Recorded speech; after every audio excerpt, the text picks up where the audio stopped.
अस्सलाम वालेकुम वरहमतुल्लाहि वबरकातुहू। तो दोस्तों, आज जैसे कि आप जान ही चुके हैं, आज हम ऐसी बात करने जा रहे हैं जो कि अपने आप में ही बहुत ही ज़्यादा बड़ी बात है कि अगर कोई शख्स अपना आप को खुदा की दावा करता है कि वो खुदा है, तो कैसे पहचाने वो खुदा है। चाहे वो फरिश्ता हो, चाहे वो इंसान हो, चाहे वो कोई भी मखलूक़ात, जिन जिन्नात, कोई भी अगर आपको कहता है कि मैं खुदा हूँ, तो कैसे पहचाने कि खुदा है वो। अब मैं ये बात कैसे कह सकता हूँ, हमारे नबी करीम सल्लल्लाहु अलैहि वसल्लम के समय दौरान जब वो थे, उस टाइम एक ख़ानदान था कुरैश, जो कि बहुत ही नामी ख़ानदान था उस टाइम का। उस टाइम उन्होंने सल्लल्लाहु अलैहि वसल्लम से पूछा कि या नबी खुदा, अगर तेरा खुदा है तो तू अपनी खुदा की तफसील कर कि वो कैसा दिखता है। उसका कोई बाप है, भाई है, बहन है, माँ है, बेटी है, कुछ है तो बता, कैसा है तेरा खुदा, मुझे बता दे एक बार, अब पता तो चले तेरा खुदा दिखता कैसा है। ये तभी जिब्राइल अपने साथ 70,000 फरिश्तों के साथ आयत लेकर आए, अल्लाह की तारीफ़ में आयत लेकर आए, कुल हुवल्लाहु अहद अल्लाहुस समद लम यलिद वलम युलद वलम यकुल लहू कुफुवन अहद। तो अब इसको तफसील से जान थोड़ा। तो सबसे पहला खुदा कहता है कुल हुवल्लाहु अहद, कहो कि अल्लाह एक है। अच्छा, एक बात इसमें आती है, कुल हुवल्लाहु अहद, अहद के मीन्स अहद और वाहिद। हमारे में ज़्यादा डिफरेंस नहीं है, अहद और वाहिद मतलब एक ही होता है, वाहिद भी एक ही होता है, अहद मतलब भी एक होता है। लेकिन अगर हम इसमें तफसील से जाने, वाहिद मतलब होता है इसका शरीक ना होना किसी चीज़ का। जैसे मान लो सपोज़ मेरे पास एक शर्ट है, ठीक है, मैं उसे पहनता हूँ, तो मैं कह सकता हूँ मैं अपने शर्ट का एक वाहिद मालिक हूँ, कोई दूसरा तो उसे पहन नहीं सकता। लेकिन ऐसा तो नहीं है उसकी जैसे दूसरी शर्ट नहीं, तब मैं उसका वाहिद मालिक नहीं कहलाया।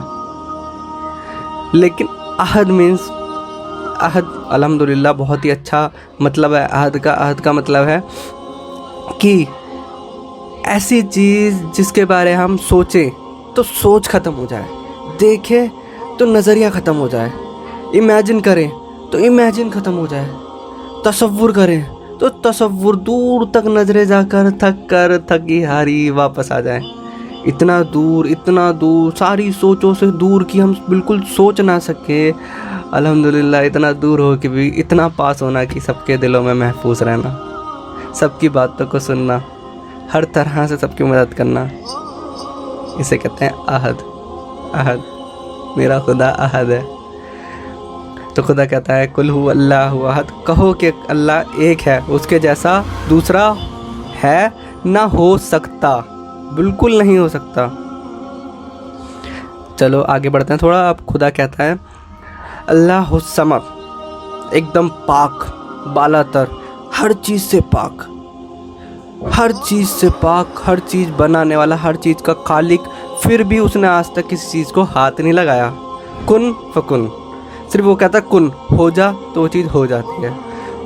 पूरी दुनिया बनाई, उसने कहा कुन, तो पूरी दुनिया बन गई। उसने इंसान को पुतला बनाया, मिट्टी से बनाया, उसमें जान फूकने के लिए कहा कुन, तो वो जिंदा हो गया मिट्टी का पुतला। अब थोड़ा आगे चलते हैं। वो अपनी तारीफ़ में खुद कहता है लम यलिद वलम युलद, मतलब इसका हम अगर तर्जुमा करें तो वो कहता है लम यलिद, ना तो मेरा कोई बाप है, ना मैं किसी से पैदा हुआ। वलम युलद, वो कहता है ना ही मैंने किसी को पैदा किया, ना ही मेरा कोई बेटा, ना ही कोई मेरी बीबी, ना ही कोई मेरा बच्चा। मतलब ना तो वो किसी से पैदा हुआ, ना ही किसी ने उसको पैदा किया, ना उसका कोई बाप है, ना उसका कोई बेटा है, ना उसकी कोई पत्नी है, ना उसकी कोई बहन है, उसका कोई रिश्तेदार नहीं। पहली आयत में कहता है कुल हु अल्लाह, कहो कि अल्लाह एक है, वो एक के अलावा दूसरा नहीं है, वो सिर्फ अकेला वाहिद है। अगर कोई इंसान कहता है कि मैं खुदा हूँ, तो पहले ये देखो कि वो पैदा हुआ है क्या, या उसका कोई बेटा है क्या। अगर इस चीज़ में वो आता है तो वो आयत की पहली शराइत में आ जाता है। ऐसा तो मुश्किल ही है कि इस दुनिया में कोई भी इंसान बिना पैदा हुए आ गया हो, ऐसा आज तक हुआ ही नहीं है। अगली आयत में लिखा है वलम यकुल लहू कुफुवन अहद, खुदा का जैसा कोई भी नहीं है, हो ही नहीं सकता। तुम सोचो तो सोच भी ना सको, ऐसा है वो खुदा, किसी के जैसा है ही नहीं। अकेला अहद, मेरा खुदा अकेला अहद है, जिसको सोच नहीं सकते, इमेजिन नहीं कर सकते, बिल्कुल भी समझ नहीं सकते, ऐसा है वो खुदा। हम किसी भी तरह से उसे इमेजिन नहीं कर सकते। इंसाफ का दिन का हाकिम और सबसे ज़्यादा रहमत बरसाने वाला। अल्हम्दुलिल्लाह, अल्लाह आपको हिदायत फरमाए।